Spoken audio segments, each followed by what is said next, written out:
हमारी संस्कृति, हमारे संस्कार सदा रहें हमारे साथ। सब्सक्राइब करें तिलक।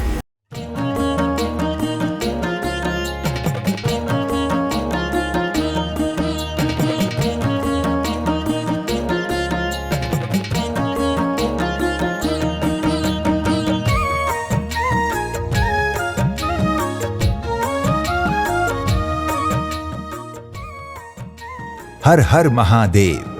आप सभी का हमारे कार्यक्रम दर्शन में हार्दिक अभिनंदन। आज हम आपको दर्शन करवाने जा रहे हैं उत्तर भारत के एक प्रसिद्ध, अति सुंदर, दिव्य और प्राचीन मंदिर के, जिसका इतिहास द्वापर कालीन है, जहां पर भगवान शिव को प्रसन्न कर अर्जुन ने पशुपात अस्त्र प्राप्त किया था।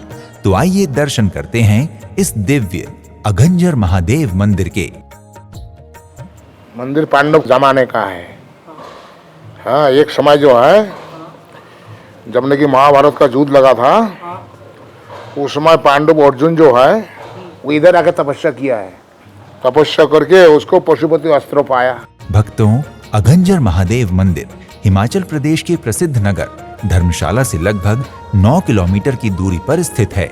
इस मंदिर का इतिहास द्वापर युग से जुड़ा हुआ है। अज्ञातवास के समय यहीं पर खनियारा गांव में अर्जुन ने गुप्तेश्वर महादेव की स्थापना की और अपनी तपस्या से महादेव भोलेनाथ को प्रसन्न कर पाशुपात अस्त्र प्राप्त किया था। महाभारत युद्ध के पश्चात एक छत्र राज्य करने के बाद पांडव सब कुछ छोड़कर हिमालय की यात्रा पर निकल पड़े। उस समय भी पांडवों ने यहाँ गुप्तेश्वर महादेव की पूजा की तथा अर्जुन के कहने पर यहाँ कुछ समय निवास किया था। उस समय पांडवों ने यहाँ अघंजर महादेव की स्थापना की थी। अतः इस मंदिर में विराजित शिवलिंग द्वापर युग में पांडवों द्वारा स्थापित शिवलिंग श्री अघंजर महादेव हैं। यहाँ के पुजारियों के अनुसार आगन का अर्थ है पाप और अंजर का अर्थ है नष्ट हो जाना, अर्थात यहाँ पर पूजा दर्शन करने से जन्म जन्म के पापों का नाश हो जाता है। महाभारत युद्ध में अपने ही अनेकों रिश्तेदारों के वध से संचित पाप को धोने के लिए ही अर्जुन के कहने पर पांडवों ने यहाँ अघंजर महादेव की स्थापना की और अपने समस्त पापों का नाश किया था। यहीं पर बाबा गंगा भारती जी महाराज ने घोर तप किया था। उस समय यहाँ जंगल ही जंगल हुआ करते थे, अतः गंगा भारती जी को तपस्या के लिए ये स्थान उपयुक्त लगा। घोर तपस्या के बाद महाराज गंगा भारती जी सिद्ध हो गए। तब लोगों का आना जाना उनके पास बढ़ने लगा। जब बहुत दूर दूर से लोग उनके पास आने लगे तो गंगा भारती जी ने इसी स्थान पर जीवित समाधि ले ली। यहाँ पर गंगा भारती जी महाराज की समाधि आज भी है। श्रद्धालु जनों की मान्यता है कि आज भी लोगों की कामनाएं महाराज जी की कृपा से पूरी होती हैं। कहा जाता है कि सिखों के सरदार महाराजा रणजीत सिंह जी ने, जिनकी रियासत कांगड़ा थी, वो एक समय शिकार खेलते हुए वन में भटक गए और जैसे तैसे यहाँ महाराज श्री गंगा भारती जी के पास पहुंचे और महाराज श्री के वैरागी जीवन से बहुत प्रभावित हुए। तत्पश्चात महाराज रणजीत सिंह जी को एक ऐसी बीमारी लग गई जिसका उपचार करने में कोई भी वैद्य सफल नहीं हो सका। तब गंगा भारती जी महाराज ने राजा को ठीक कर दिया और कई चमत्कार भी दिखाए। रणजीत सिंह ने प्रसन्न होकर यहाँ मंदिर का निर्माण करवाया तथा मंदिर के नाम आसपास के क्षेत्र की जमीन भी लिख दी। समय समय पर मंदिर में पुनरुत्थान कार्य भी होते रहते हैं। ये मंदिर प्रकृति की गोद में बसा हुआ बहुत ही सुंदर धार्मिक स्थल है। हरी भरी वृक्षावली, सुंदर पहाड़ और नदी का किनारा तथा मन को प्रफुल्लित करने वाली सुगंधित वायु, ऐसा प्रतीत होता है कि हम देवलोक में रमण कर रहे हैं। मंदिर का परिसर बहुत ही स्वच्छ, सुंदर और विशाल है। यहाँ गर्भगृह में महादेव अघंजर का अभिषेक और पूजा की जाती है, जिससे सभी पापों का नाश हो जाता है। मंदिर परिसर में ही महाराज गंगा भारती जी का समाधि स्थल भी है।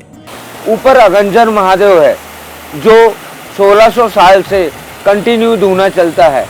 वहाँ धूने की भस्मी मिलती है और भस्मी से भी कई रोग हरते हैं। यहीं पर एक और हवन कुंड है तथा अन्न प्रसाद गृह भी मंदिर परिसर में बना हुआ है, जहाँ पर प्रसाद बनता है। हर हर महादेव, देवों के देव, महाकालों का काल। ये गुप्तेश्वर महादेव है जो आप दृश्य देख रहे हैं। यहाँ पर ये गुफा है अंदर। यहाँ अर्जुन जी ने हजारों वर्ष तपस्या की और तपस्या करके शंकर भोले शंकर भगवान को प्रकट किया और उन्होंने वरदान मांगा। यहाँ पास में ही नीचे गुप्तेश्वर महादेव विराजित हैं। नीचे गुप्तेश्वर महादेव के दर्शन गुफा में होते हैं। जो भी श्रद्धालुगण यहाँ दर्शन करने आते हैं वो गुप्तेश्वर महादेव के दर्शन भी अवश्य करते हैं। यही गुप्तेश्वर महादेव स्थान पर ही अर्जुन ने भगवान शिव को प्रसन्न कर पाशुपात अस्त्र वरदान स्वरूप लिया था। नदी के किनारे गुप्तेश्वर महादेव एक दिव्य और प्राचीन स्थान है। ऊपर पहाड़ियों से आता हुआ ये दिव्य जल विभिन्न प्रकार की जड़ी बूटियों के सम्मिश्रण से औषधीय गुण से संपन्न जल है, जिसमें अनेकों प्रकार के रोगों को ठीक करने की क्षमता है। अतः यहाँ इस जल में स्नान करने से तथा इसका पान करने से रोगों का उपचार हो जाता है। इस स्थान पर दिव्य परमाणु विद्यमान है, इसलिए यहाँ कुछ दिन ही पूजा उपासना करने से मन देवलोक की यात्रा करने लगता है और यहाँ पर तप करने वाले श्रद्धालु की कामना शीघ्र ही पूर्ण हो जाती है। यदि आप मंदिर में आरती का आनंद लेना चाहते हैं तो मंदिर में प्रातः काल की आरती 5 बजे होती है, जबकि सायंकालीन आरती का समय 6:15 बजे का है। यदि आप अजंगर महादेव मंदिर के दर्शन करने जा रहे हैं तो आप यहाँ तक देश के विभिन्न शहरों से हवाई, रेल एवं सड़क मार्गों के माध्यम से आसानी से पहुंच सकते हैं।